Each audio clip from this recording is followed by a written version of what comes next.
Dans Alger-la-Blanche, devenue Alger-la-Tricolore, dès l'instant où Charles de Gaulle se trouva en contact avec ce peuple qui avait chassé de lui-même tout esprit de discrimination, il comprit que de grandes choses pouvaient s'accomplir.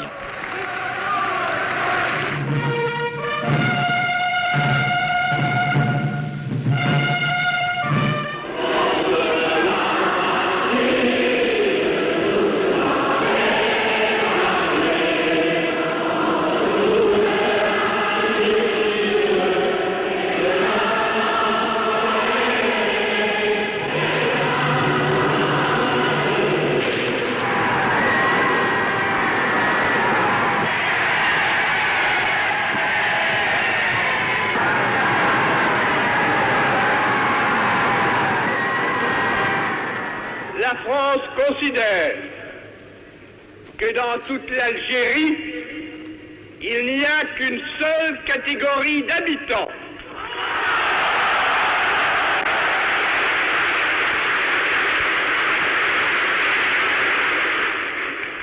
Il n'y a que des Français à part entière. Des Français à part entière, avec les mêmes droits et les mêmes devoirs.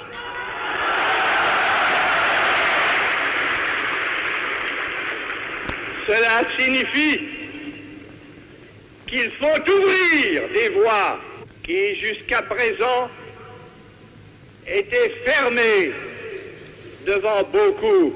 Cela signifie qu'il faut donner les moyens de vivre à ceux qui ne les avaient pas.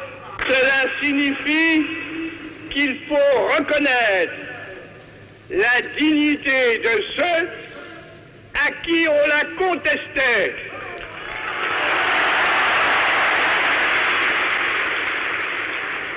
Cela veut dire qu'il faut assurer une patrie à ceux qui pouvaient douter d'en avoir une. Puis, s'adressant aux rebelles.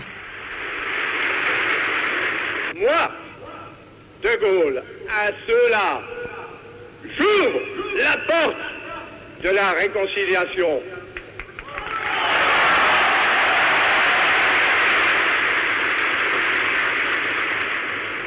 Jamais, plus qu'ici et plus que ce soir, je n'ai senti combien c'est beau, combien c'est grand, combien c'est généreux, la France!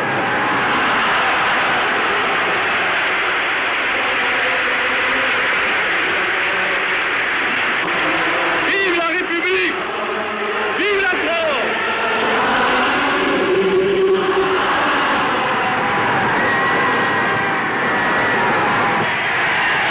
Tout au long du périple algérien qui allait successivement le conduire à Constantine, à Beaune, à Oran, à Mostaganem, le général de Gaulle devait vérifier l'importance de la participation musulmane au mouvement déclenché par le choc des événements de mai.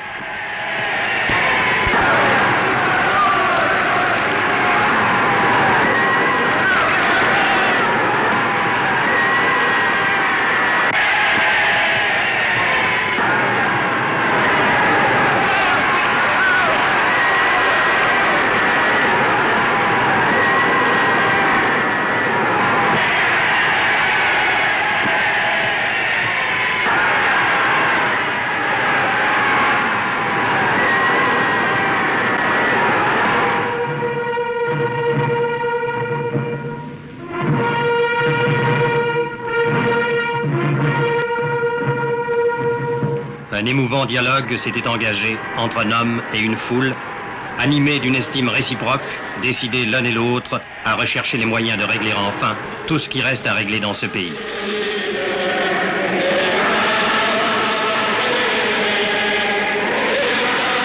Mostaganem fut la dernière étape du voyage, et nulle part ailleurs on n'avait vu autant de burnous dans les foules rassemblées autour du président de Gaulle.